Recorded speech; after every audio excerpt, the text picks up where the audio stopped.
કરું છું. હાથ પવિત્ર નથી કરતો, હાથ પવિત્ર કરવાની કોશિશ કરું છું. જો પ્રભુ માની લે તો ઘણું બસ, એવો ભાવ મનમાં હોવો જોઈએ. સાવધાની શું સેવા કરે, પડે ન ચૂક લગાડ. સેવામાં આટલી પણ ચૂક ન પડી જાય, ભૂલ ના થઈ જાય, પ્રભુને શ્રમ ના પડી જાય, એટલી સાવધાની સેવા કરવાની.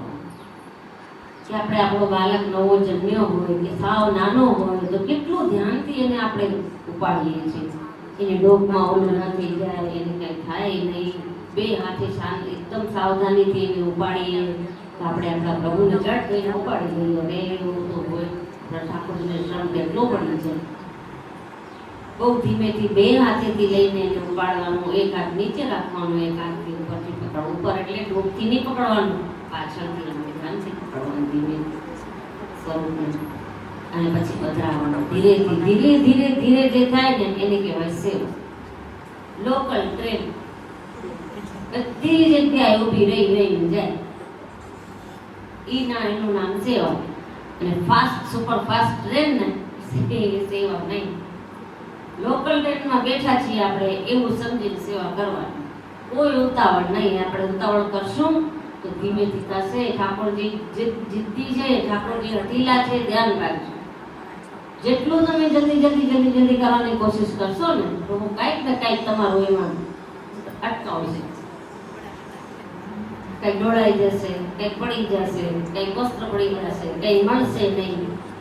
તમે જલ્દી કરવા જાઓ છો ને એટલે પ્રભુ કે તું કર જલ્દી, હું તારું મોટું કરું. જ્યારે આપણે શાંત મનથી સેવા કરવા બેસીએ ને કે પ્રભુ હવે આપણા બે વચ્ચે કોઈ ત્રીજું નહીં, ત્યારે ઠાકોરજી કે હા હવે બરાબર, તું આવી ગયો લાઈન પર.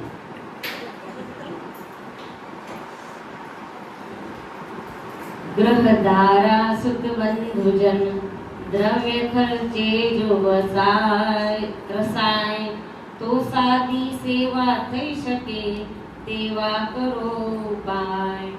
ગ્રહ દારા સુખ બંધુજન, દ્રવ્ય ખર્ચે જો ત્રસાય. જો આપણા ઘરના સગા સંબંધીઓ, એમાં ઘરવાળા હોય કે દારા એટલે પત્ની હોય કે પતિ હોય, સુત પુત્ર પુત્રીઓ હોય, આપણા બાળકો હોય, જો એ સેવામાં દ્રવ્ય ખર્ચવામાં આપણને નડતા હોય, શું આટલો બધો ખર્ચો કરો છો? હજી તમે હમણાં તો શિંગાર લીધા હતા, પાછા તમારા શિંગાર વસાવે, પાછા તમારા વસ્ત્ર નવા કરવા છે, એ ધરાવો ને. જો એ આપણને ત્રાસ આપે તો આમાં આજ્ઞા આપી છે કે તો સેવાનો પ્રકાર સાદો કરી દેવાનો. કેમ કે આપણે ક્લેશ કરવું ખોટું, સેવાના વિષયમાં ક્લેશ કરવું, ઠાકોરજી કરીને આપણને ક્લેશ. જો ઠાકોરજીનું નામ વચ્ચે વચ્ચે આવે, તમે આ કરો છો ઠાકોરજી માટે, આ કરો છો ઠાકોરજી માટે, ઠાકોર વિષય કે મારું નામ દઈ દઈને તું શું કામ ક્લેશ કરે છે અને પોતાનો જીવ બાળે છે ને મને દુઃખ થાય છે. તેથી તો શ્રી મહાપ્રભુજીના સમયમાં શ્રી મહાપ્રભુજીએ પણ ખાલી ગુંજા માળા અને પગ ધરાવતા. એ સમયમાં નહોતી એટલી વ્યવસ્થા. જ્યારે વલ્લભ વિલાસતા ત્યારે, પછી શ્રી ગુસાઈજી પધાર્યા ત્યારે એમને રાગ પ્રકારથી, રાજાના પ્રકારથી સેવા ચાલુ થઈ. તો જો ક્લેશ થતો હોય તો સૂક્ષ્મ સેવા કરવાની, પણ સેવા છોડવાની નહીં. ભાઈ તમને ખર્ચો ન પોસાતો હોય તો આપણને જો ખર્ચાના આપણા પૈસા કોઈ આપતા હોય ઘરના, તો એ બચાવીને એમાંથી આપણે પ્રભુની વ્યવસ્થા કરી લઈએ. ભલે પ્રકાર તમે ઘટાડી શકો ત્યારે કે જ્યારે તમને મજબૂરી આવી જાય. ઘણા ઉત્પાદમાં ને ઉતાવળમાં ને ઉત્સાહમાં ને બીજાને જોઈને એવા પ્રકારો ઘણા અમારે બન્યા છે સાથે. એટલે કહું છું, અમારે તો સકડી ભોગની આજ્ઞા લેવી છે, અમારે તો મરજાત લેવી છે. સમજાવીએ હરિભાવ દર્શન ઘણા સમજાવ્યું, જો નહીં બની શકે તો પછી તમે પાછા વળશો. અને આપણો સંપ્રદાય છે ને આગળ વધવાનો છે, પાછા વળવાનો નથી. કે ના થાશે જે આજ્ઞા આપી દો. એટલા 2-3 બનાવ સુરતમાં બની ગયા છે. આજ્ઞા આપી દીધી, મરજાત લીધી, એના ઘરના બીમાર થઈ ગયા, મરજાતમાંથી ને સકડીમાંથી સાવ દૂધ ઘરમાં પાછા આવી, આજ્ઞા વગર. એની આજ્ઞા લેવા ન આવ્યા કે હવે અમારે પાછું દૂધઘર ધરવું છે. બીજા દ્વારા ખબર પડી કે આ તો ભાઈ હવે તો દૂધઘર ધરે છે સામે. કેટલું ખરાબ કહેવાય. પ્રભુના સુખનો વિચાર ન કર્યો કે કાલ સુધી તમે સગડી અરોગાવતા હતા, બધી જ વસ્તુઓ અરોગાવતા હતા, અને હવે તમે સાવ મિશ્રી ભોગને દૂધઘર ઉપર આવી ગયા. તો પ્રભુને ન થાય કાલે મન પર દૂધ ધરતા તો કે ધરતી હતી એ ક્યાં છે? એને ટેવ પડી ગયો, બાળક છે. આપણા બાળકને ટેવ પડી ગયો, આપણે બહારનું બહુ ખવડાવીએ તો એને બહારનું ખાવાની ટેવ પડી જાય. ઘરનું ખવડાવીએ સારું સારું તો એને એની ટેવ પડી જાય. પછી આપણે એને સાવ કંઈ ના આપીએ, માંદો પડી જાય, એ તો એની તબિયત માટે આપણે એને સાવ સાદું આપીએ તોય જીદ કરે ને બાળકો જીદ કે ના ના મને આ નથી ભાવતું, મને ઓલું જોઈએ છે, આ જોઈએ છે. તો પ્રભુ ન જીદ કરે કે કાલ સુધી તો તું મને બહુ સારું સારું બધું ધરતી હતી, આજે કેમ? એના કરતા ધીમે ધીમે પગલું આગળ વધારવાનું, એક એક પગથિયું ચડવાનું. એકદમ છલાંગ મારીને ચડવા જઈએ તો આપણે પડીએ અને સ્વરૂપને પણ ઠાકોરજીને પણ શ્રમ પડે. એના કરતા ધીમે ધીમે આગળ વધો. જેમ તમને અનુકૂળતા હોય ત્યારે સકડી ધરાવો, ત્યારે આગળ વધો. કોઈ પણ મહારાજશ્રી કે બાળકો કે આચાર્યશ્રી ક્યારેય મજબૂર નથી કરતા કોઈ વૈષ્ણવને કે તમે સકડી જ ધરાવો. આજ સુધી કોઈએ એવી આજ્ઞા નહીં કરી. બધા એમ જ આજ્ઞા કરે કે વૈષ્ણવ દૂધઘરથી ચાલુ કરો, પછી ધીમે ધીમે આગળ વધજો. પાછા દૂધઘરમાં શું બધા કે અમે તો મિશ્રી ધરશું, અમે તો મિશ્રી ધરશું. અરે ખાલી મિશ્રી મિશ્રી મિશ્રી એમાં ઠાકોરજી કેટલી મિશ્રી ધરશો તમે? કહો મિશ્રી આખો દિવસ ખબર પડે ના ભાઈ અમને ડાયાબિટીસ થઈ જાય. અને પ્રભુને ખાલી મિશ્રી, તો જે તો આજ્ઞા કરે છે કે મિશ્રી નહીં માખણ મિશ્રી ધરાવો. હવે માખણ ધરાવવા માટે તમારે દૂધ તો જોઈએ, દહીં જોઈએ, છાશ જોઈએ, પછી માખણ નીકળશે. તો દૂધ, દહીં, માખણ અને મિશ્રી, આ ચાર વસ્તુ તો મુખ્ય થઈ ગઈ જે તમારે રોજ ધરાવવાની છે. અને સાથે એક જરાક પેંડા બનાવીને દૂધઘર ધરાવી દો તો શું જાય તમારે? તો દૂધ, દહીં, માખણ, મિશ્રી અને દૂધઘર, એટલું તો અરોગાવ. તો પ્રભુને જરાક જરાક તો જૂઠું લાગે કે હા બરાબર છે. એટલે માખણ વગર તો પ્રભુ રહી જ ન શકે. યશોદાજી રોજ માખણ આરોગાવતા, અને એ માખણ જ આરોગાવીને પ્રભુને એટલા સરસ કર્યા. અને તો પ્રભુ પણ કહેતા કે મારી મૈયા મને માખણ બહુ ખવડાવે ને એટલે મારામાં એટલી બધી તાકાત છે. જ્યારે યશોદાજીના સમયમાં શ્રી ઠાકોરજી માખણ આરોગીને એટલા રાજી થતા, તો આપણે માખણ તો ચૂકવું જ નહીં. દૂધઘર ધરાવીએ ને તો પણ દૂધ, દહીં, માખણ, મિશ્રી અને દૂધઘર, એટલી વસ્તુ તો જોઈએ જ. એટલી વસ્તુ ધરાવવાનો જો આપણે ખાસ આગ્રહ રાખશું ને તો પ્રભુ પોતે જ પછી ધીમે ધીમે ધીમે આપણી વ્યવસ્થા કરશે અને આપણા મનમાં ભાવ ઉપજાવશે કે મીઠું મીઠું મીઠું મને ધરાવે છે, કાંઈક તો થોડું ખારું કરો. આ તું સ્વાદમાં બદલાવ લાવી લાવીને બધું ખાય છે. રોટલી જોઈએ, શાક જોઈએ, દાળ જોઈએ, ભાત જોઈએ, ફરસાણ જોઈએ, સંભારો જોઈએ, અલગ અલગ સ્વાદ જોઈએ કે નહીં? મીઠું તો બધા બહુ ઓછું ખાય. ના હો, મારે ગળ્યું નહીં. પ્રભુ બોલતા નથી ને કે ના હો મારે ગળ્યું નહીં, એટલે આપણે જે હોય ધરી દેવા. જે દિવસે પ્રભુ બોલવા માંડશે ને તમે પહોંચી નહીં શકો. એટલે પ્રભુ કહે છે કે ઠીક છે, તું જે કરતો હોય કર, મને વલ્લભે પધરાવી દીધા છે, મારે તો તારા ઘરે રહેવાનું જ છે, હું ક્યાં જાઉં? વલ્લભે મને તને સોંપ્યા છે, મારે તારી જ પાસે રહેવાનું છે. પછી ક્યારેક જો પ્રભુને ખોટું લાગે ને તો એ વલ્લભને શિકાયત આપણી કરે. ત્યારે આચાર્યશ્રી પાસે તમે જાઓ ને તો તરત પૂછે કે કેમ બિરાજે છે તમારા ઠાકોરજી? એ કેમ પૂછે છે? પ્રભુ એને જણાવ્યું હોય કે મને આના ઘરે હવે શ્રમ પડે છે, તો જ પૂછે કે તમારા ઠાકોરજી કેમ બિરાજે છે. એટલે આપણે ધીમે ધીમે ધીમે ધીમે ભલે રહીને અનુકૂળતાએ પણ સેવા પ્રકાર વધારવાનું. એવું નથી કે તમે કંસકડીમાં આવો તો જ કંઈક નમકવાળી ખારી વસ્તુ થાય. દૂધઘરમાં પણ થઈ શકે. કેવી રીતે કે આપણે ગાંઠિયા બનાવવા હોય તો એ લોટ બાંધવો હોય, એમાં ચણે નહીં વાપરવાનું, દહીંથી લોટ બાંધવાનો. એમાં દહીં આવી ગયું, દહીંથી લોટ બંધાય, પછી તમે સિંધવ મીઠું પધરાવો અને કાળા વાળી પધરાવો, લાલ મરચું ના. અને સકડીની આજ્ઞા વગર લાલ મરચાંનું ભૂકી ના આવે. દહીંથી લોટ બાંધો, સિંધવ નમક પધરાવો અને કાળા મરી પધરાવો. આ ખારી વસ્તુ થોડીક થઈ ગઈ પ્રભુ માટે દૂધગરમાં. જળનો કણ બિલકુલ ઉપયોગ નહીં કરવાનો. અને પછી ઘીમાં તળો, તેલમાં નહીં તળો. વસ્તુ ઘીમાં તળો એ ઠાકોરજીને થોડોક તો સ્વાદમાં ફેર લાગે.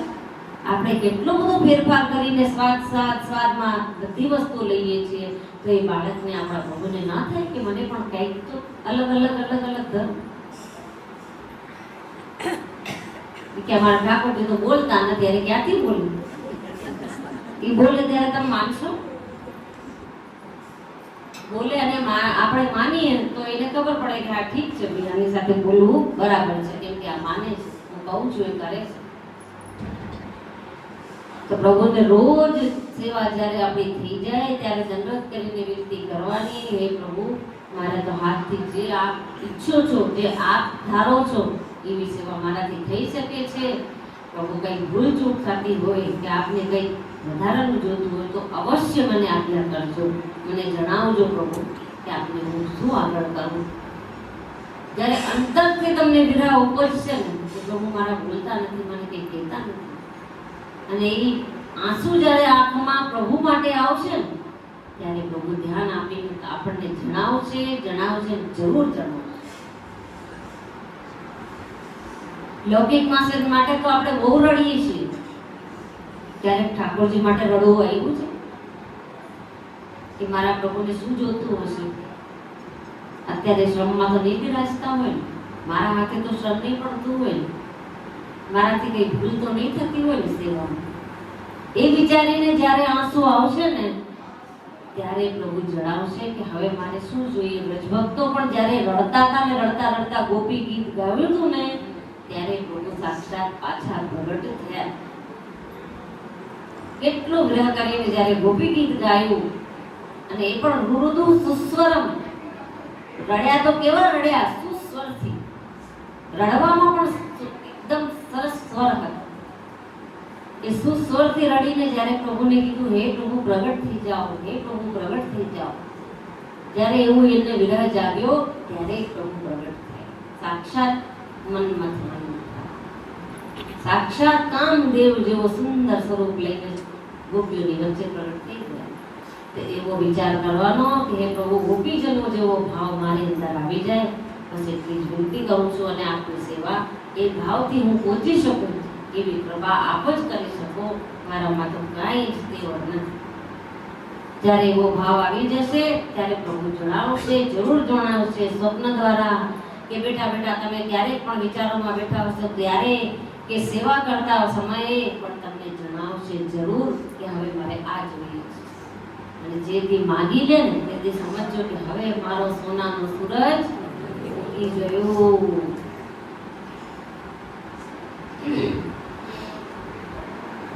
દ્રવ્યવંત જો હોય તો નિત્ય નવ ઉપયોગ, નિત્ય વાગા શૃંગાર ને નિત્ય નવતમ ભોગ. જો આપણે દ્રવ્યવંત હોઈએ, દ્રવ્યવંત એટલે ધનવાન, આપણી પાસે પૈસા બહુ હોય ઘરમાં, અને હોય જ છે, કોઈ પાસે નહીં હોય એવું બને જ નહીં, હું માની જ ન શકું. જો ન હોય ને તો આપણે આપણા માટે એક સોનાની વાળી પણ કરાવી ન શકીએ. આજના સમયમાં સોનાનું નામ દઈએ તો એમ થાય કે ક્યાં જવાનું,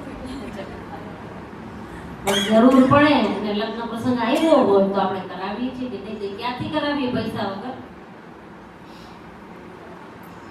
તો આપણે દ્રવ્યવંત છીએ જ. પ્રભુએ આપણને કોઈને એવા ગરીબ નથી રાખ્યા, પટનાદાસજી જેવા ગરીબ તો કોઈ આજના જમાનામાં નથી કે જેની પાસે છોલા સિવાય કઈ હતું જ નહીં.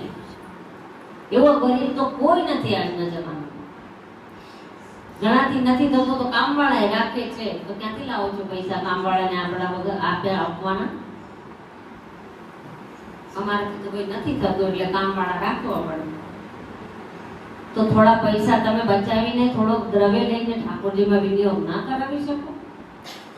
કેમ ના કરાવી શકું? અરે અમારા પછી આ બધાનું શું થશે, કોણ કરશે? એવો વિચાર કરી અમારા પછી.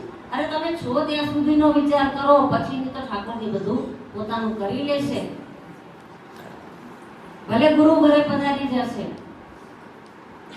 વલ્લભના ઘરે એને ભાવે છે, રહ્યો હોય શ્રી વલ્લભ ગ્રહ ભાવે. એટલે જો કોઈ વ્યવસ્થા તમારા પરિવારમાં ના થાય ને તમારા પછી, તો ઠાકોરજી ગુરુ ઘરે પધારી જશે, એનો કોઈ વાંધો નથી. આપણા પછીનું કોણે જોયું છે કે શું થવાનું છે? આપણે જે ત્યાં સુધીનો વિચાર કરી લો ને, એ કરીને જો દ્રવ્યવંત આપણે હોય, થોડોક પણ આપણે સરખા હોઈએ, મીડિયમ જે સમાજ કહેવાય છે ને, મધ્યમ, એ પણ ઠાકોરજી માટે સરસ વ્યવસ્થા કરી શકે છે. સાવ ગરીબીની રેખાની નીચે આવી જાય ને, એ માણસોની વાત જુદી છે. આપણા આમાંથી એક કે એવા નથી કે જે ગરીબી રેખાની નીચે હોય. અને ગરીબી રેખાની નીચે હોય ને તો અત્યારે કોઈ ચિંતા નથી, મોદી એને તો બધા વધારે આપે છે, એને વધારે આપે છે. એ લોકો તો સુખી છે. હવે એ લોકોએ ગરીબ કામ કરવાનું ને ખેતરોમાં આવવાનું બંધ કરી દીધું અને સરકાર બધું આપે છે. તો આ યુગ જ એવો આવી ગયો છે કે કોઈને કોઈ ગરીબ રહેવા દેતો નથી, સરકારે કોઈને ગરીબ રહેવા દેતી નથી. તો આપણે જે મળે છે એમાંથી આપણો દ્રવ્ય કેમ આપણે સેવામાં ઉપયોગ ના કરીએ? બે વસ્તુ વધારે લાવવાની, થોડુંક સરસ કાપડ લાવીને વસ્ત્ર સુંદર નવા કરવાનું. જૂના થઈ ગયા હોય એવા ગંદા ગંદા લગાવવાળા ને હાથ લાગેલા હોય એ ને એ આપણે ધરાવતા રહીએ. અરે આપણે પોતાના માટે પણ જો સમય બદલ્યો હોય ને, હવે આવી સાડીઓ નથી ચાલતી, હવે તો ફેશન બદલાઈ, તો આપણે આપણા માટે નવું લઈએ છીએ કે નહીં? આપણે બીજા જ કહી દે કે આ આટલી જૂની જૂની જમાનાની તમે સાડી પહેરો છો, તો એ આપણે ટોક લાગી જાય, ઓહો પેલા મને આવું કહી દીધું, હવે મારે નવી સાડી લેવી જોઈશે. આપણા માટે કેવો સરસ જલ્દી વિચાર આવી જાય છે કે મારે નવું નવું ફેશન વાળું લેવું છે. કેમ પ્રભુ માટે નથી આવતું કે મારા ઠાકોરજીને નવા નવા વસ્ત્ર જોઈએ છે? અને ઠાકોરજીના વસ્ત્રની સેવા કરવામાં કે વસ્ત્ર લેવામાં જરાય મોંઘો ખર્ચો આવતો નથી. કેમ કે આપણને તો સિલ્કની સાડી જોઈએ, ફલાણી જોઈએ, ઓલા કાપડની જોઈએ, પ્રભુને તો કોટન જોઈએ, શુદ્ધ સૂતર, શુદ્ધ. એમાં ગરમ કપડા નહીં જોઈએ, એમાં સિલ્ક નહીં જોઈએ, એમાં સાટિન તો સાટિનના સમયમાં આવે. સમય એટલા માટે જ ગુસાઈજીએ રાખ્યું છે. શ્રી ગુસાઈજીએ એટલા માટે જ સમયનો પ્રકાર રાખ્યો કે તમે સાટિન ધરાવો તો શિયાળાના સમય, જરી ધરાવો તો શિયાળાના સમય, 12 મહિના નહીં. અત્યારે ઉષ્ણકાળમાં તો વાઘા પણ નથી આવતા સ્વરૂપ, અને આવે છે એકદમ સરસ નરમ કોટનના વસ્ત્ર. એ તો બહુ સસ્તું મળે બજાર, એ તો જરાય મોંઘું નથી હોતું. તો એવો નિયમ લેવા જોઈએ જેના ઘરે સ્વરૂપ બિરાજતા હોય સેવે સ્વરૂપ, કે આપણે દર મહાપ્રભુજીના ઉત્સવે એક જોડ નવી કરવાની. કેસરી જે સૂતર કોટનની આવે મહાપ્રભુજીના ઉત્સવ ઉપર, તો મહાપ્રભુજીનો ઉત્સવ ગરમીમાં આવે એટલે દર વખતે કેસરી જોડે એક નવી કરી લેવાની. કેટલું વસ્ત્ર લાગે, એમ 1 મીટર એમ ન લાગે, અડધા મીટરમાં ને પાવ મીટરમાં તો વાઘા ને ઓઢ નીકળી થઈ જાય. અને પાગ હવે તો કેવી વ્યવસ્થા થઈ ગઈ કે પાગ એ તૈયાર મળે છે બજારમાં. પેલા શ્રી મહાપ્રભુ ગુસાઈજીના સમયમાં તો હાથે બનાવતા બધું, હવે કોઈને કઈ બનાવવાની જરૂર નથી, બધું તૈયાર મળે. સરસ નરમ જોઈને સુંદર સુવાળી પાગ લઈ લેવાની.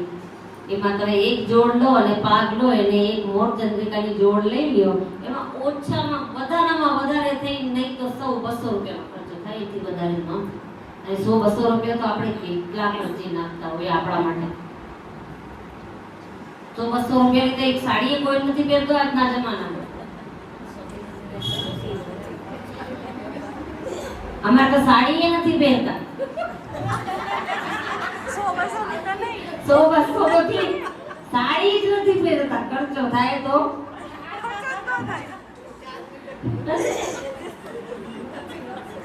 તૈયાર ડ્રેસ મળે છે, લઈને પહેરી લેવાનો. સાડીનો ખર્ચો જ નહીં, ઝંઝટ જ નહીં, તૈયાર ડ્રેસ લઈને પહેરી લેવાનો. પ્રભુમાં તો એટલો જરાય ખર્ચો નથી. એ જ વાઘા આવે છે, એ જ ઓઢણી આવે છે, એ જ ચાલ્યું આવ્યું છે ત્યારથી. કઈ ફેશન બદલાતું નથી ઠાકોરજીનું.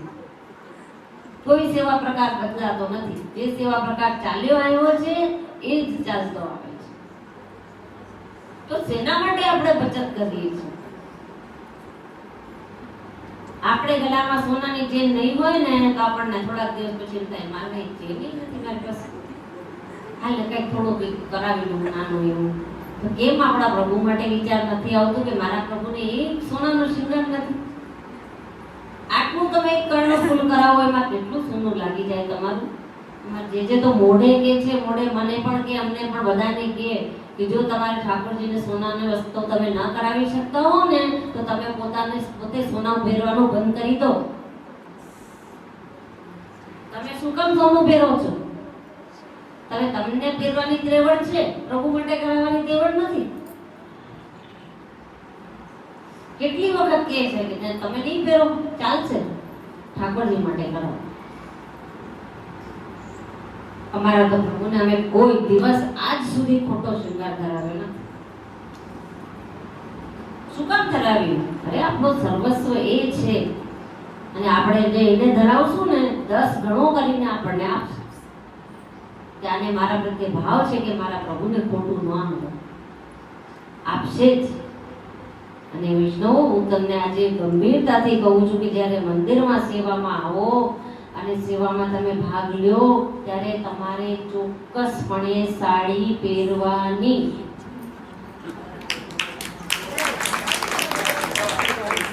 એ જ આપણો ધર્મ છે. પ્રભુને ન ગમે આ ડ્રેસ તો બધા જે આપણે પહેરીએ છીએ અન્ય ધર્મનો ડ્રેસ કહેવાય, મુસલમાની ડ્રેસ કહેવાય. આ આપણામાં હતું પેલા જમાનામાં.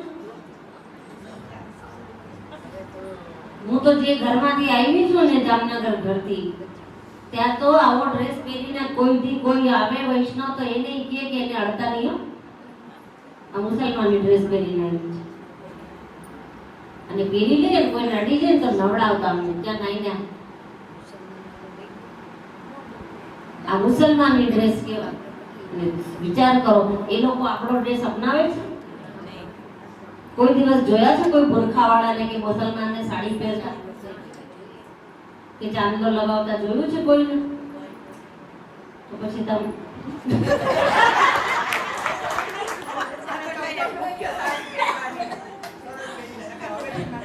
નહીં સૌથી મોટું કે છે જે ડ્રેસ પહેરીને આવે છો ને હવેથી બધા હવેલીમાં સાડીમાં મને દેખાજો એક દિવસ. એટલે હું તો રાજી થાઉં કે મારું કીધું કઈ કર્યું, એટલે હું તો રાજી થાઉં કે મને મારું કીધું કોઈએ માન્યું, મારું કીધેલું કોઈના અંદર ઉતર્યું. અને એવું નહીં કે હું વહી જાઉં પછી તમે તમારું જે છે એ ચાલુ કરી દો. મંદિર આવો એટલી વખત તો એટલી વાર તો પછી તમારે ઘરે તમને જે કરવું હોય એ પ્રભુ જાણે અને તમે જાણો. સાડી પહેરવામાં કોઈ દુર્લભતા નથી, કોઈ કઠિનાઈ નથી, કઈ જ નથી તકલીફ.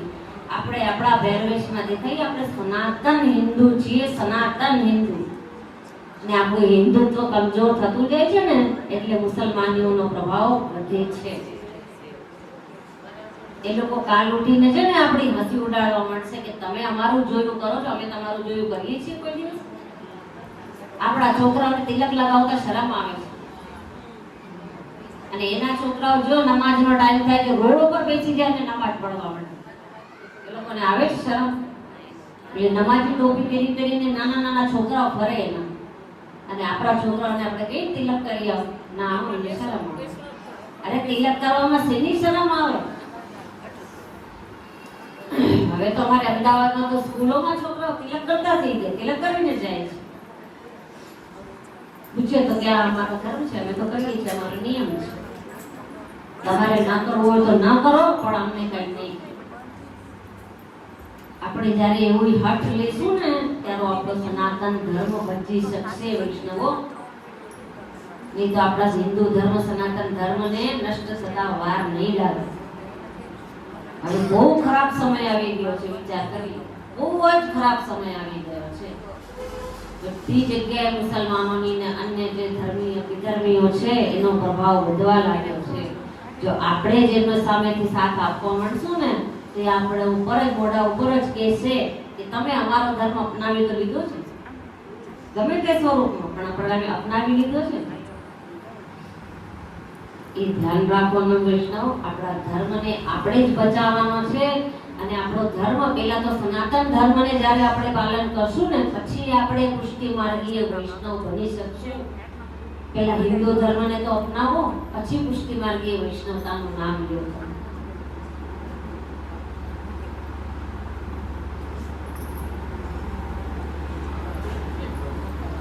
નિત્ય વાગા શૃંગાર ને નિત્ય નિત્ય નૌતમ ભોગ. જગીથી તેજ વાગા હોય, નિત્ય વાગા શૃંગાર, નવા નવા વાગા, નવા નવા શૃંગાર અને નિત્ય નિત્ય નૌતમ ભોગ. નવી નવી સામગ્રી ભોગ કરવાની. ભૂતગરમાં પણ અનેક સામગ્રીઓ થાય છે. એવું નહીં કે ખાલી એક પેંડા જ થાય, બીજું કઈ નથી થતું. ઘણું બધું થાય. ટોપરા પાક થાય, ગુલાબજાંબુ થાય, બધું થાય, બરફી થાય. કેવી કેવી અત્યારે કેરીનો સમય ચાલે છે, કેરીની કેટલા પ્રકારની સામગ્રીઓ થાય છે. એ બધું થાય, એ બધું જ કરીને પ્રભુને ભોગ ધરવાની. આ તો બધું દૂધઘરમાં જ આવે છે. તમે 36 સુધી ન શકતા હો તો કાંઈ નહીં, તો દૂધઘરમાં બદલીને નવી નવી સામગ્રી તો ધરો. એટલે નવતમ ભોગ. અને આપણા પ્રભુ તો શ્રી નવનીત પ્રિયાજી છે. નવનીતનું નામ છે. નિત્ય નિત્ય નવું નવું જેને ભાવતું હોય એ શ્રી નવનીત પ્રિયાજી. પ્રભુ તો નિત્ય નિત્ય નવું નવું આરોગવાના શોખીન છે, બહુ શોખીન છે આપણા પ્રભુ. બીજા જે મર્યાદામાં હોય ને તો ઓલા ઝોલા રાખીને ને કેરવા કલરના કપડા પહેરીને હાલતા થઈ જાય, એવું આપણા સંપ્રદાયમાં નથી. આપણે તો પોતે નવું નવું ધારણ કરવાનું, પહેરવાનું, ખાવાનું, જેને શોખ હોય ને એ પુષ્ટિ માર્ગમાં આવી શકે. જેને કઈ શોખ ના હોય, સાવ શોખ વગરનો ઉદાસીન વ્યક્તિ હોય એ પુષ્ટિ માર્ગની સેવા ના કરી શકે. સાઈજી તો બધાને પૂછતા તને શેનો શોખ છે? મને ખાવાનો શોખ છે. તો કે આવી જશે પુષ્ટિ માર્ગ. નવી નવી સામગ્રી કર, આરોગાવ ને તું ખા.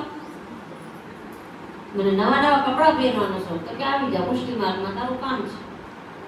નવા નવા વસ્ત્ર સુંદર સુંદર ઠાકોરજી માટે સિદ્ધ કર અને તું પણ પહેર.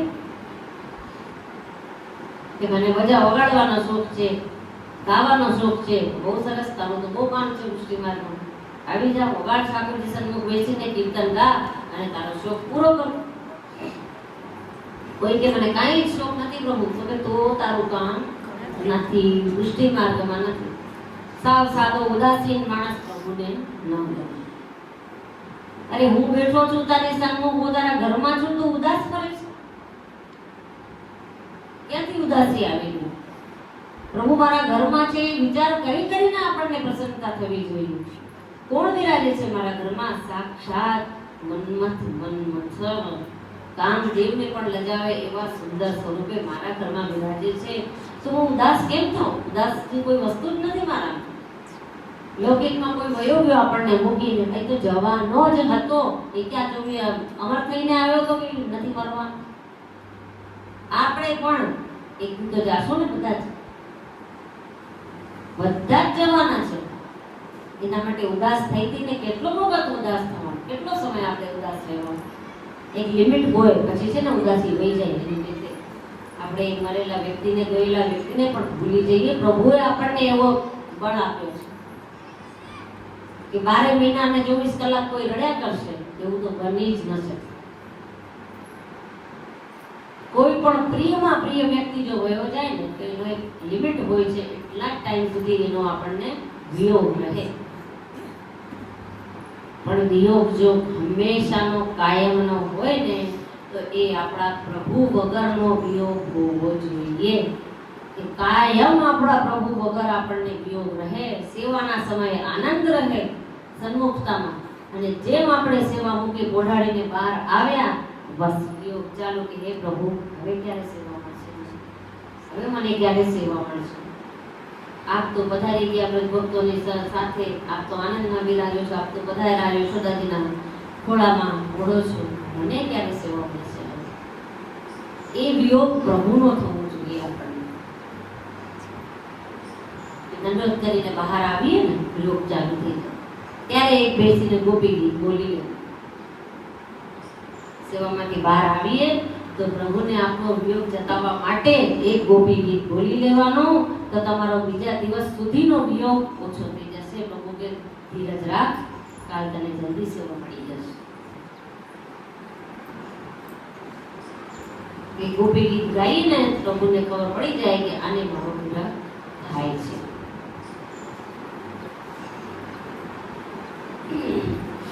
હરિ અસમર્પિત વસ્તુ જે તેનો તજવો સ્વાદ, ખાન પાન વ્યવહારમાં હરિનો કૃપા પ્રસાદ. હરિ અસમર્પિત વસ્તુ જે તેનો તજવો સ્વાદ.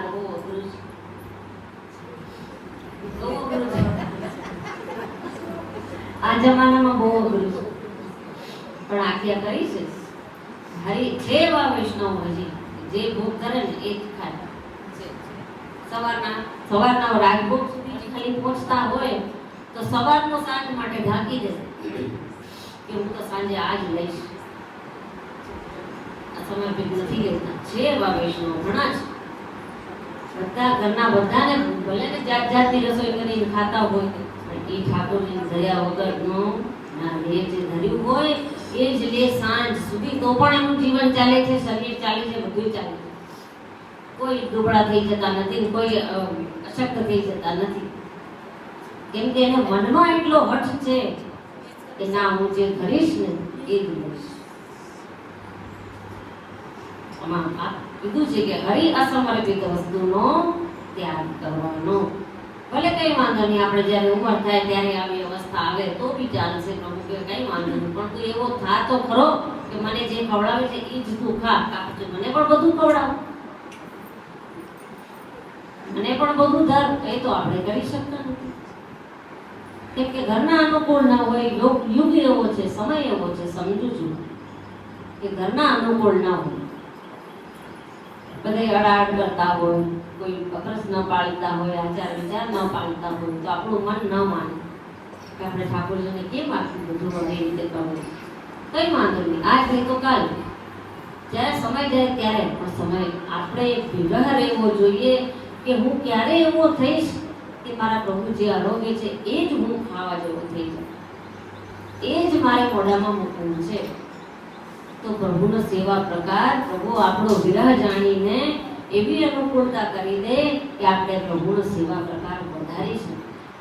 કરી જ દે, પણ જરૂર શેની છે? દ્રઢ વિશ્વાસ કે થશે જ. એવો વિશ્વાસ જ્યારે રાખીએ તો અસમર્પિત આપણા મોઢામાં ન જાય.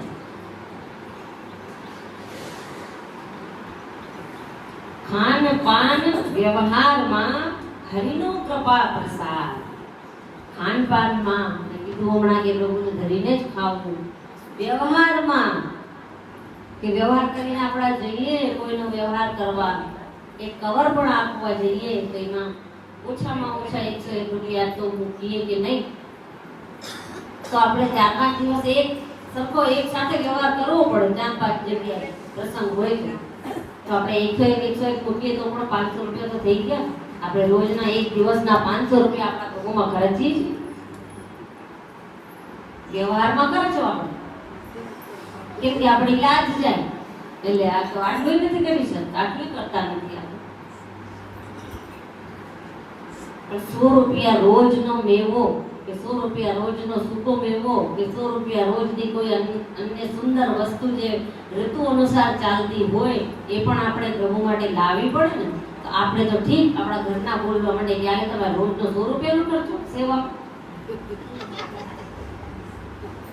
પણ એ બોલે ને એનું આપણે ચિંતા નહીં કરવાની. ભલે બોલે, પૈસા આપણે બચાવીને રાખવાના. બચાવીને તો દરેક બૈરાઓની ટેવ છે કે પૈસા બચાવીને રાખે.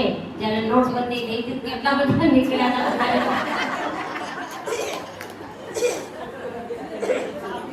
બધા પાસેથી નીકળ્યા લાખો રૂપિયા. ક્યારે બચાવીને રાખ્યા હશે, સોચો, વિચાર કરો. એવી રીતે જ્યારે બીજી વાર કરે ને મોદી સરકાર તો સારું, બધા પાસેથી નીકળશે. અને અત્યારે તો જે એને કહીએ ને ના મારી પાસે નથી, એવું મારી પાસે ક્યાંથી આવે?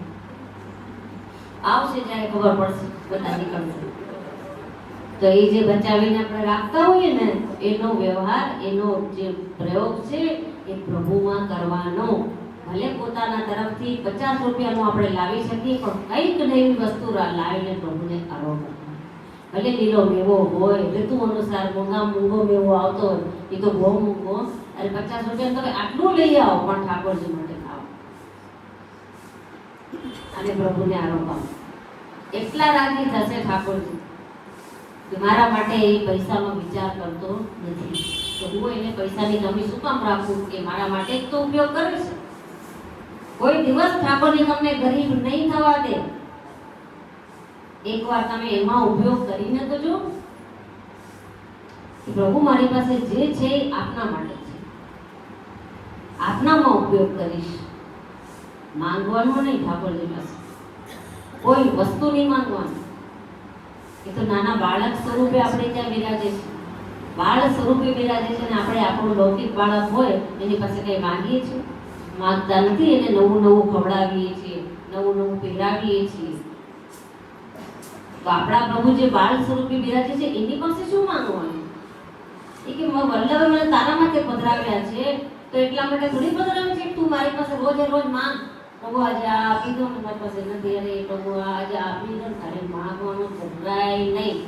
માંગવું તો શું માંગવું? પ્રભુ મારો સેવામાં ભાવ વધે, હું નિત્ય નવી નવી આપની સેવા કરી શકું, બસ એટલું સામર્થ્ય મને જોઈએ છે. એ સામર્થ્ય શારીરિક સામર્થ્ય, એટલે તબિયત મારી સારી રહે તો એટલા માટે રહે કે આપની સેવામાં પહોંચી શકું. દ્રવ્ય મળે તો એટલા માટે મળે કે હું આપના સેવામાં ઉપયોગ કરી શકું. એ માંગશો ને, પ્રભુ જરૂર આપશે. પછી એટલું આપશે કે તમે સેવામાં બી ઉપયોગ કરો અને લૌકિકમાં બી ઉપયોગ કરી શકો. તો લક્ષ્મીના નાથ છે. આપણે માંગી માંગીને લક્ષ્મી માંગીએ, લક્ષ્મી કે મારા નાથ વગર હોય નો. તમે મારા નાથને સાચવો ને તો હું. લક્ષ્મી પોતાના પતિ સાથે જ આવે છે, પતિ વગર તો એ વહી જાય. જે વાર્તા જે પ્રસંગ સંભળાવે છે, એકવાર લક્ષ્મીજી અને વિષ્ણુજી નારાયણ વિરાજતા હતા, તો નારાયણે કીધું કે જગતમાં મને બહુ માને છે બધા. તો લક્ષ્મીજી કે મને માને છે?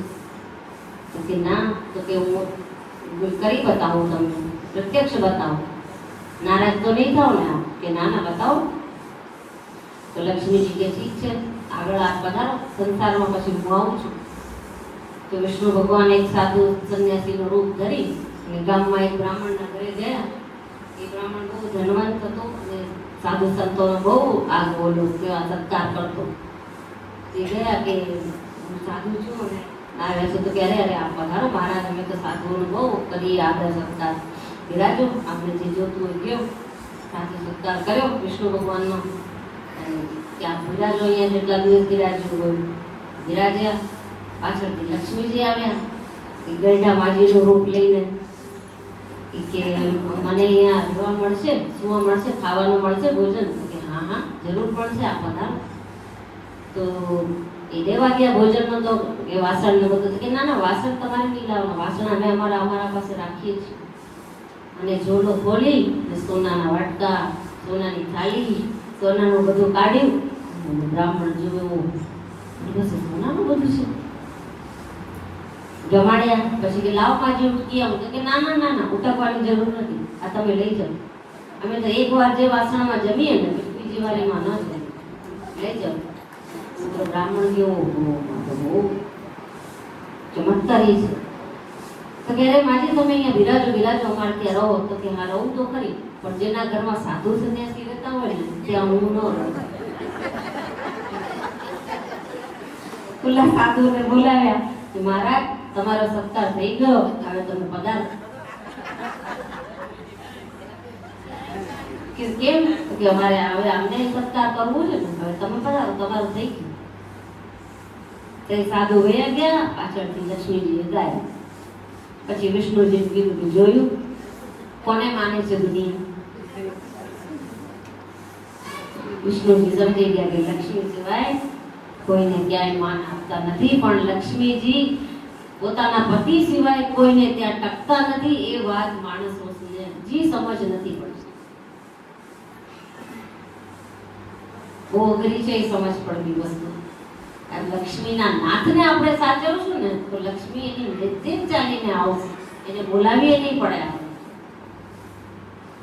તો જેટલો દ્રવ્યવંત હોય તો પ્રભુને સુંદર સુંદર ઉપયોગ બધી વસ્તુ કરવાની સેવામાં. એવું આમાં બતાવ્યું છે કે ઘણા કરોડપતિઓના ઘરે અમે જોયું છે, જે સતનામણી હોય ત્યારે જોઈએ, કરોડો અબજો રૂપિયા હોય પણ સેવામાં શું દૂધગર મિશ્રી બસ. અરે તમારા અબજો રૂપિયા કરોડો રૂપિયા શું કામનું? અને જોજો એના ઘરમાં લોકો માંદા હોય જ દેખાશે. જેટલા પૈસા વાળા હોય અને ઠાકોરજીમાં સેવામાં વિનિયોગ ના કરે ને એના ઘરે બધા માંદા અને મોટી મોટી બીમારી હોય. મોટા મોટા માણસો છે, બીમારી મોટી મોટી આવે. સરસ. કેમ કે એ દ્રવ્ય જે છે એ બીમારીમાં જ ખર્ચ થવાનું છે. લાખો રૂપિયાનો ઓપરેશન થઈ જાય તો એ માણસો હારા ન થાય. એ સમજ પડી જાય ને આપણને તો આપણું જીવન બેડા પાર થઈ ગયો. આ જન્મ આપણો સફળ થઈ જાય. સમજવાની જરૂર છે કે જે લક્ષ્મી છે ને એનો ઉપયોગ આપણા પ્રભુમાં, લક્ષ્મીના પતિની સેવામાં ઉપયોગ કરવાનો. તો આપણને કોઈ દિવસ વાંધો ના આવે. આવવા જ ન દે પ્રભુ કોઈને આપણે ઘરે આપણે માથે.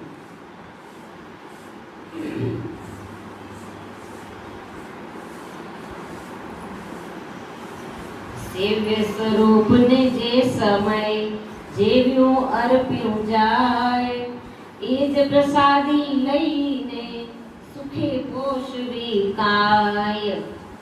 સેવ્ય સ્વરૂપને જે સમયે જ વાત આવી ગઈ કે આપણે સેવ્ય સ્વરૂપને જે સમયે જે વસ્તુ અર્પીએ છીએ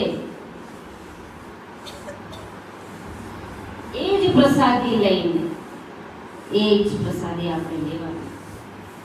સુખે પોષવી કાય,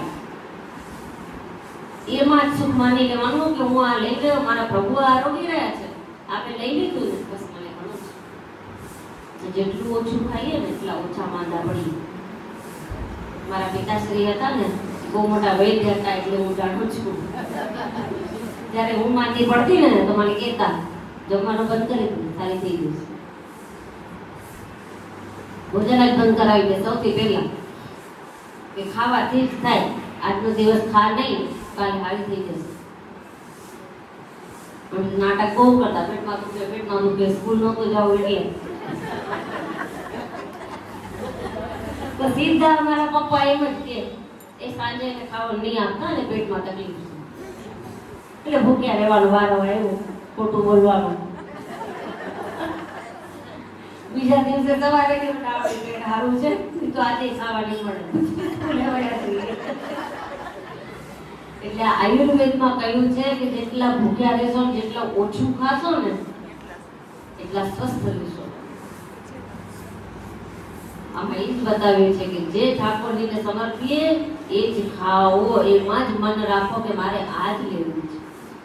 તો જ્યારે પોતાને એની કમી મહેસૂસ થવા માંડશે ને કે હવે મારે આ જોઈએ છે, આ જોઈએ, ત્યારે મનમાં ભાવ આવવો જોઈએ કે મારા પ્રભુને પણ હું કેમ આ ન ધરાવું જે મને મન થાય છે. મારા પ્રભુને નહીં મન થતું હોય તો યશોદાજીના ઘરમાં કેટલા વ્યંજન, કેટલા આરોગતા રોજ, અને આપણા ઘરમાં ખાલી દૂધ ધરાવીએ તોય રાજી આરોગ્ય છે. કેમ કે એને વલ્લભની કાની છે. મહાપ્રભુજી આજ્ઞા આપેલી છે કે જેમ આપની સેવા કરે ને પ્રભુ એમ માની લેજો, શિકાયત ન કરતા. કેમ કે આ શરણમાં તો રહેશે, સન્મુખ તો રહેશે. જો આપણે જબરદસ્તી કરીએ તો સેવા જ છોડી દે આજના માણસો. એટલું બધું કરવું હોય તો અમારાથી નહીં થાય. મહાપ્રભુજીએ જ સમજાવીને મોકલે પ્રભુને. પ્રભુ જેમ રાખે ને એમ રહી લે. મહાપ્રભુજી ગુસાઈ ગયા કરે કે આપને વધારે કષ્ટ પડે ને શ્રમ પડે ને મારે ત્યાં આવું છે. એ પ્રભુ છે ને પછી વલ્લભના ઘરે જઈને બધું એની જે જ્યોતિ સામગ્રી છે એ આપો. પણ એ તમારા ઘરેથી જઈ અને એના ઘરે આરોગ્ય તો કેટલી શરમની વાત છે કે આપણા ઘરેથી તો નીકળી જાય ને, ગયા જાય ને. આપણે વિચાર કરીએ મોડ્યા છે, વિશ્રામમાં છે, અનવસરમાં છે, પણ એ વખતે છે ને એ વલ્લભના ઘરે પધારી ગયા હોય અને ત્યાં જઈને એની મનગમતી સામગ્રી આરોગ્ય અને મનગમતી રીતે રહે વિરાજ. પછી તમે જ્યારે ઘંટાનાદ કરો ત્યારે એને પરાણે પાછું તમારે ત્યાં આવવું જ પડે, કેમ કે વલ્લભની આજ્ઞા છે, વલ્લભની વિનંતી છે કે જ્યારે જેવું કરે તેવું આપ આરોગ્ય છે, બીજું આપ મારા ઘરે આરોગ્ય. એટલે જ ઠાકોરજી કહ્યું છે કે રહ્યો મોહી શ્રી વલ્લભ ગ્રહ ભાવે. કીર્તનમાં એટલું બી કહી દીધું છે કે મોહી રહ્યો મોહી શ્રી વલ્લભ ગ્રહ ભાવે, તો પણ આપણે સમજતા નથી કે ઠાકોરજી પોતે કહી રહ્યા છે કે મને વલ્લભની ઘરે ફાવે છે, તારી ઘરે નહીં. તો જો આપણે આગળ વધી જઈએ સેવામાં અને એની મનગમતી સેવા કરીએ તો એ નહીં કહે કે મને તારી ઘરે ફાવતું નથી. સમજવાની જરૂર આપણે છે, પોતે સમજવાની જરૂર છે. અરે આપણે લૌકિક માટે ને આપણા બાળક કોઈની સાથે ઝઘડી આવ્યો હોય, માર ખાઈ આવ્યો હોય તો આપણે કેમ ઝઘડવા વયા જઈએ છીએ, એ મારા છોકરાને કેમ માર્યું? તો કેમ આપણે ઠાકોરજીની સેવા માટે, સેવામાં ઉપયોગ થતી વસ્તુઓ માટે આપણા ઘરવાળાઓ કે કોઈની સાથે આપણે કેમ નથી બોલી શકતા કે ના હું તો કરીશ સેવા, મારે તો કરવી છે. ઝઘડો કરવો પ્રભુ માટે કરવાનો, લૌકિક માટે નહીં. લૌકિકમાં ઝઘડવાનો વારો આવે ને તો ચૂપ બેસી જતો ચાલશે, પણ પ્રભુ માટે ઝઘડવાનો વારો આવે ને, આગળ વધીને ઝઘડો કરજો કે મારે તો સેવા મારે કરવી છે, પ્રકાર વધારો છે, તમને ખર્ચો વધારે લાગતો હોય મને નહીં આપતા, મારા પ્રભુને આપવાની મને ના નહીં પડે. એવા એ વૈષ્ણવો હતા કે જે એના ઘરમાં એને અનુકૂળતા નહોતી આવતી, ઘર મૂકી દેતા, ઘરવાળાઓને મૂકી દેતા અને પ્રભુને લઈને હાલતા થઈ. અત્યારે આપણામાં એટલી ત્રેવડ નથી, પ્રભુએ આપી નથી. પ્રભુ કે હું આપીશ ને તો બધું મારું નહીં કરી શકે, પોતાનું નહીં કરી શકે, ક્યાં જશે એ નહીં ખબર. કે પ્રભુ એટલી જીદ નથી કરતા. હવે કેમ નથી કરતા એ આપણા માટે બહુ જ દુઃખની વાત છે કે ઠાકોરજી આપણી સામે જીદ નથી કરતા. જીદ કરતા થઈ જાય ને તો આપણે રાજી રાજીના રેડ થઈ જઈએ અને જે જોતું હોય લાવીને મૂકી દઈએ. પ્રભુને ખબર છે કે આ જીદ હું આની સામે કરું એટલો લાયક નથી. એટલે જે ધરાવીએ છીએ ને એ આરોગી લે છે, જેવા વસ્ત્ર ધરાવીએ એટલા ધરાવી લે છે, જે કરીએ ચૂપચાપ પીરી લે. એટલો ડાયરેક્ટ આપણા ઘરનો બાળક કોઈ દિવસ હોતો નથી. હાથ પગ પછાડવા મળે ને એનું ન આપીએ, મોબાઈલ ન આપીએ તો એ ધડાધડી ઘરમાં ચાલુ થઈ જાય. જ્યારે આપણા ઠાકોરજીને રૂમમાં પંખો નથી હોતો, ના હોય તો આપણે એક પંખા લાવવાની વ્યવસ્થા કરીએ છીએ, જીદ કરીએ છીએ કે ના મારા ઠાકોરજી માટે તો પંખો જોઈએ જ. તો ટેબલ પંખો લાવ કે ગમે એ લાવ, પણ મારા પ્રભુ માટે લાવ. એ સમય આવી ગયો છે કે હવે એ જીદ કરવાની કે ના મારા પ્રભુ માટે તો મને જોઈશે જ, તમે મને નહીં આપો તો ચાલશે, હું જે જૂના સાડલા છે એ પહેરી લઈશ, એ પૈસા છે ને તમે મને આપો ને, હું મારા પ્રભુ માટે કંઈક કરું. જ્યારે એવી જીદ થશે ને તો આપણાથી સેવા સફળ થશે.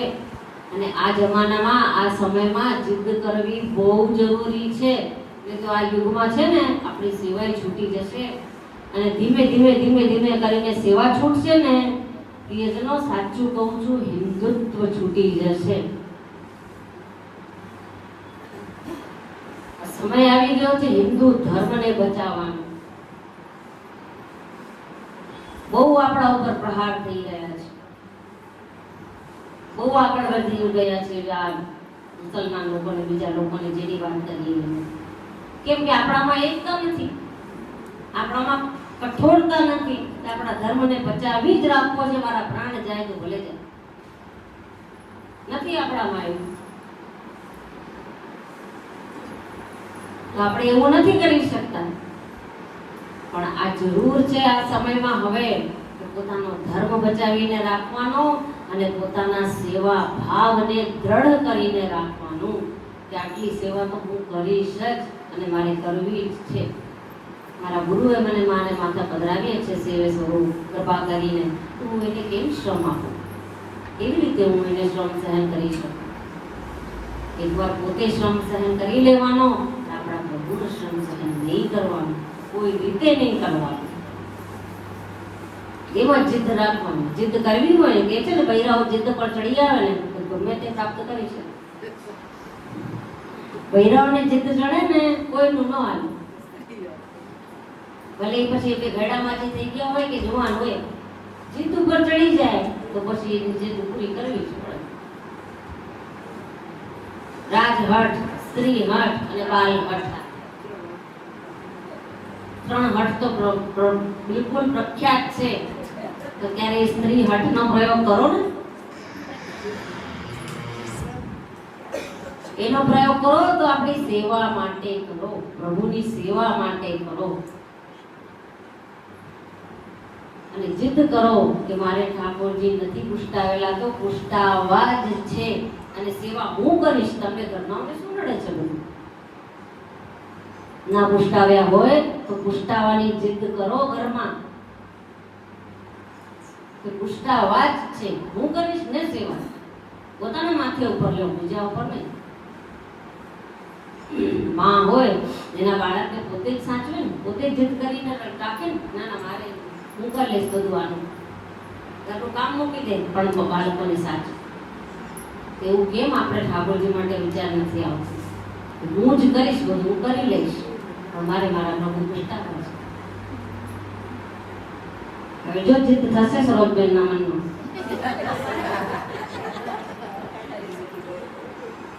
હવે થશે થાય તો પુષ્ટાતા કેમ નથી? જીદ બધાય કરવાની અને જીદ પૂરી પોતાની કરવાની કેમ નથી કરતા? જ્યારે લૌકિકમાં જીદ કરો છો એ પૂરી થવી જ જોઈએ અને થઈ જાય છે તમારાથી, તો આ લૌકિકમાં જીદ કરો તો કેમ પૂરી ના થાય? પ્રભુ પૂરી કરશે. જ્યારે પ્રભુ બધા વિચારી લેશે ને કે મારે તારે ઘરે આવવું જ છે, તો આપણી જીદ એક પલમાં પૂરી થઈ જશે.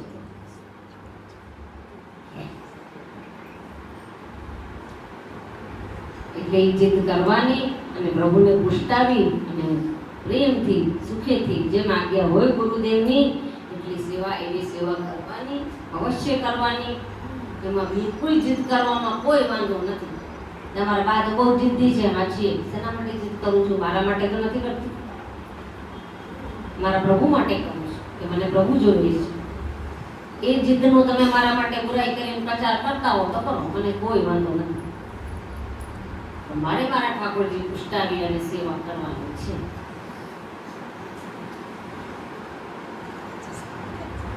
અને બીજી વાત મેં કહીએ શું ધ્યાન રાખવાની છે કે મંદિરમાં સાડી પહેરીને આવવાનું છે.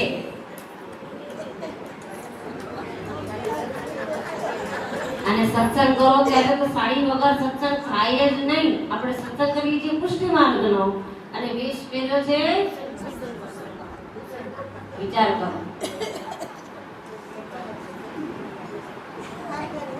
જો આપણે ના કરી શકતા હોય ને જીદ, તો બીજાને સમજાવવાનો તો આપણને જરા પણ હક નથી. પહેલા તો હક આપણે પોતાને જાતને સમજાવવાનું છે. પોતાની જાતને સમજાવી લેવાનું કે મને આ આજ્ઞા થઈ છે તો મારે આ જ કરવાનું છે, પછી બીજાને સમજાવો. જો તમે પોતે ન માણી શકતા હો ને ન કરી શકતા હો ને તો કોઈને નહીં સમજાવવું. પેલા પોતે જાતે જિદ્દી બનો. જિદ્દી શેના માટે બનો? સેવા માટે, સત્સંગ માટે. એના માટે પોતે પેલા જિદ્દી બનો. હું તો કહું છું જિદ્દી બનો, કોઈ નહીં કહેતું હું કહું છું જિદ્દી બનો. કેમ કે આપણે આપણો ધર્મ સાચવવો છે, આપણે સેવા કરવી છે, આપણે સત્સંગ કરવો છે, આપણા સંપ્રદાયને ઊંચો લાવવાનો છે. કે આપણું નામ થઈ જવું જોઈએ કે આ હવેલીમાં કોઈ સાડી વગર આવતું નથી. બીજાના મોઢેથી સાંભળવા મળવું જોઈએ કે આ એવી હવેલી છે ને જે સાડી વગર નહીં ચાલે. એટલે આપણે હવેલીનું નામ ઊંચું થવું જોઈએ અને નવીનતા લાગવી જોઈએ કે અહીંયા એવો છે નિયમ કે અહીંયા સાડી વગર નહીં. એવું સાંભળીને આપણે રાજી થવા જોઈએ કે કેવું સરસ કહેવાય કે અમે હવેલી. અરે પ્રભુ આપણને જુએ ને તો એ વિચાર કરે કે આ મૂકી રહીને આવ્યો જ ખબર નથી પડતી મને. ઠાકોરજીએ તો કોઈ ગોપીઓને ડ્રેસમાં જોયા ન હોય એટલે એ વિચાર કરવા માંડે કે આ કેવો વેશ છે વળી. સાડી પહેરી હોય તરત ઓળખી જાય તો આ ફલાણી ગોપી છે. ડ્રેસ પહેર્યો હોય ને કોણ છે હું ન ઓળખે. ડ્રેસ પહેર્યો હોય ને પ્રભુ આપણે સામે જોઈને મોઢું ફેરવી લે આને હું ન ઓળખું. મારા સમયમાં મારી ગોપીઓમાં આવું કોઈ હતું જ નહીં તો હું આને ક્યાંથી ઓળખું. સાડી પહેરી હોય તરત જ ઓળખી જાય, પ્રભુ ઓળખી જાય, એને ખબર પડી જાય કે આ કઈ ગોપી છે. ધીમે ધીમે છે ને પ્રભુ આપણને જણાવવા માંડે કે આપણે કઈ ગોપી છીએ. પેલા એના નિયમોનું પાલન તો કરો. અને નિયમ બહુ સરળ છે કે આપણે આ ડ્રેસ મૂકી સાડી પહેરી છે, બીજું શું આમાં કઠણાઈ છે.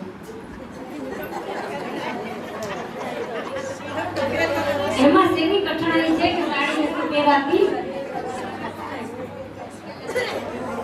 આમાં તો કઈ ખર્ચો નથી, ને કઈ મોંઘવારી નથી, ને કઈ આકમ ન આવે એવું નથી. આમાં કઈ કઠણાઈ છે? આમાં કોઈ કઠણાઈ નથી. આપણા મનને મનાવવાનું છે કે મારે નથી પહેરવો ડ્રેસ. તમે રાત્રે સુધી વખતે પહેરો ને જ્યારે તમને કોઈ ન જુએ, ન ફાવતું હોય રાત્રે સુધી વખતે પહેરી લેવાનું. સવારમાં ઉઠીને હવેલી આવવું હોય નાઈ ધોઈને શુદ્ધ થઈને પાછી સાડી પહેરી લેવાની. બધું પહેરાય છે, બધી થઈ શકે છે. આપણે લગ્ન પ્રસંગમાં જઈએ છીએ તો ડ્રેસ વાળા બધા જેટલા છે તો ડ્રેસમાં જાઉં છું. સરસ નવી મજાની સાડીઓ પહેરીને જાઓ ત્યારે તો કબાટ ભર્યા હોય એમાંથી કાઢીને અને આ જૂની થઈ ગયો પછી નવી લેવી જોઈશે. સાડીઓ સરસ મજાની નવી લઈ આવો અને લગ્ન પ્રસંગમાં સાડી પહેરીને જાવ કોને બતાવવા માટે? લોકોને, લૌકિકને. અહીંયા આ લોકો નાથ બિરાજે છે એને આપણે આપણો આ સ્વરૂપ દેખાડીએ છીએ કે આપણે ઓળખી જ નહીં. હવે કાલથી ઓળખે ઠાકોરજી એવી રીતે બધાને આવવાનું છે. સાડી પહેરીને આવવાનું છે અને બીજાને કહેવાનું છે કે અમારી હવેલીમાં તો નિયમ છે કે સાડી પહેરીને જ આવવાનું. બીજા શીખશે આપણાથી. બરાબર? તો આ નિયમનું પાલન કરજો. પહેલો નિયમ આ છે કે સાડી પહેરીને આવવાનું છે. કોઈને સાડી પહેરવામાં તકલીફ પડે તો મને ફોન કરજો, હું કહીશ તમને. નંબર લઈ લેજો. સાડી પહેરવામાં તકલીફ પડે તો મને ફોન કરજો, કેમ કે મને બી ખબર પડવી જોઈએ કે સાડી પહેરવામાં શેની તકલીફ પડે છે. બાળપણથી લઈને અમે અત્યાર સુધી મોટા થયા તો સાડી પહેરીને ચણિયા ચોળી પહેરીને મોટા થયા. અમને તો આજ સુધી કોઈ જાતની તકલીફ પડી નથી. હવે આ જમાનામાં શેની તકલીફ પડે? હવે તો તકલીફ ઓછી થઈ ગઈ છે, બધી બંધ થઈ ગઈ છે તકલીફ પડવાની. તો શેની તકલીફ પડે? કોઈને સાડી પહેરવામાં તકલીફ પડે ને મારો નંબર લઈ લેજો, મને ફોન કરજો કે તમને શું તકલીફ પડે છે. એનો હલ તમને, એનો જે રસ્તો છે એ તમને હું બતાવી દઈશ. એ સાડી ન હોય તો બે સાડી તમને હું આપીશ પ્રસાદી.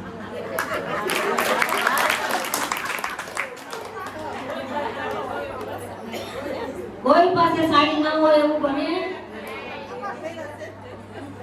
ચાલો સાડી ના પહેરો ને તો ગોપી ડ્રેસ ચણિયા ચોળી પહેરીને આવજો તોય ચાલશે. ગોપી ડ્રેસ પહેરીને આવજો તોય ચાલશે. પણ આ પંજાબી ડ્રેસ નહીં. આપણે શોભના બેન કાલે આવ્યા હતા, જોયા આપણે. એ મોટી ઉંમરના જ છે, કેવા સરસ ગોપી ડ્રેસમાં આવ્યા હતા. હા, તો એ ગોપી ડ્રેસ પહેરો ને, ભલે તને ગયડા થઈ ગયા હોય કોઈ ગમે તે કે. હું મંદિરે જાઉં છું, અમારા મંદિરમાં છે ને પ્રવેશ નથી ડ્રેસ પહેરીને. ગમે તે કે કોઈ કે આવી ઉંમરમાં થઈને આવા ગોપી ડ્રેસ પહેરે. હા, હું પહેરું છું. એમાં શરમ છે ને? ત્યારે આવું ડ્રેસ પહેરતા શરમ ના આવે આપણે ડ્રેસ ગોપી ડ્રેસ પહેરતા કેમ શરમ આવે? ગોપી ડ્રેસ પહેરીએ ને તો પ્રભુ આપણને ગોપીના વેશમાં ઓળખી જાય કે આ મારા એક કુંજની ઓલી પેલી ગોપી છે.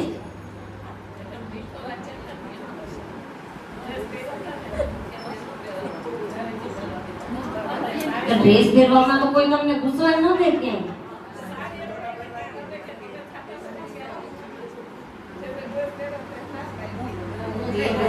બધી જગ્યાએ એમ જ થાય. કોઈ જગ્યાએ ક્યાંય તમને બેઠકજીમાં કે ક્યાંય તમને ડ્રેસમાં ગાડી ચડસ્પર્શ ન કરવા દે. એટલે હવે કાલથી ધ્યાન રાખજો. હું કાલે જો અહીંયા બેસીશ ત્યારે બધાય મને સાડીમાં દેખાવા જોઈએ. હું તો રાજી થઈ જાઉં. પાછળથી તમે પાછળથી તમે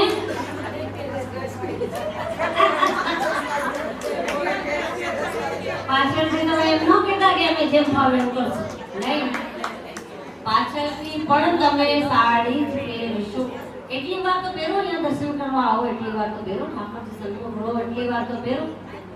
પછી તમે ઘરે જઈને તમારે જેમ કરવું હોય એમ પ્રભુ ઈચ્છા. એ હું નથી કહેતી કે જેમ કરવું હોય એમ કરજો. ના, મને દોષ લાગે. હું શું કામ તમને ડ્રેસ પહેરવાની હા પાડું? મને દોષ લાગે. તો એમ જ કહું છું કે ડ્રેસ પહેરવાના જ નહીં, આપણે સાડી જ પહેરવાની. આપણે શું કામ બીજાનો ધર્મ અપનાવવો જોઈએ?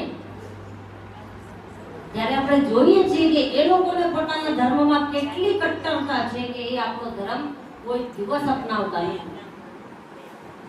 એને નહીં થતું હોય કે અમને શરમ આવે. જ્યારે એ લોકો નથી થતું તો આપણને કેમ શરમ આવે છે? શરમની વાત જ નથી. આ આપણો ડ્રેસ છે, આપણે ગર્વ થવો જોઈએ પોતાના ઉપર કે પ્રભુએ આટલી સરસ પહેરવેશ ને બધું અમને આપ્યું છે. એ અમે કહીએ છીએ. એનું પાલન કરવું જોઈએ અને બધા જ કરજો અને કરશો જ એવો મને વિશ્વાસ છે. આ વિશ્વાસ સાથે આપણે આજનો પૂરો કરીએ પ્રસંગ. કાલે આપણે ફરી કરશું આ સમય ઉપર. તો આપણે હવે આશ્રયનું મહાપ્રભુનું પદ ગાઈ લઈએ. तुम शरणागत आयो श्री वल्लभ, तुम शरणागत आयो श्री वल्लभ, सब दुख दूर भये तुम देखत, सब दुख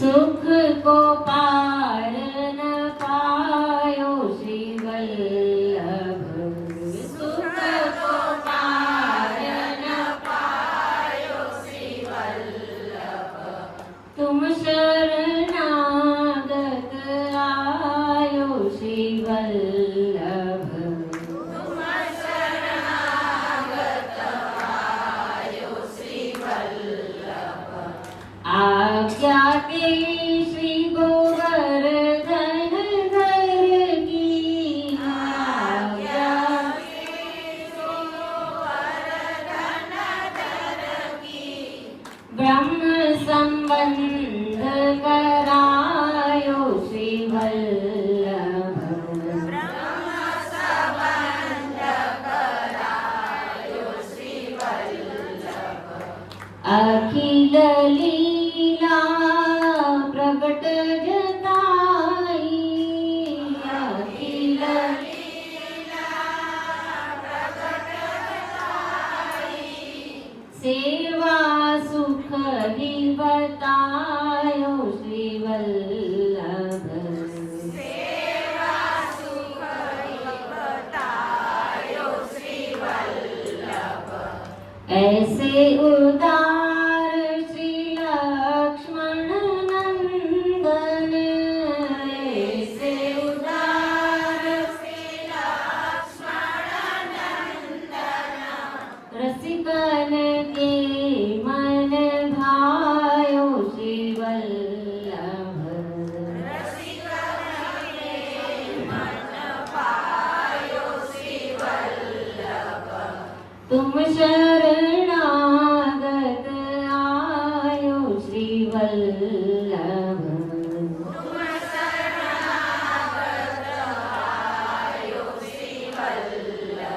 श्री वल्लभाधीश की जय द्वारकाधीश की श्री लाल गोपाल प्यारे की जय साईं जी परम दयाल की श्री श्याम सुंदर श्री अपने महारानी की जय।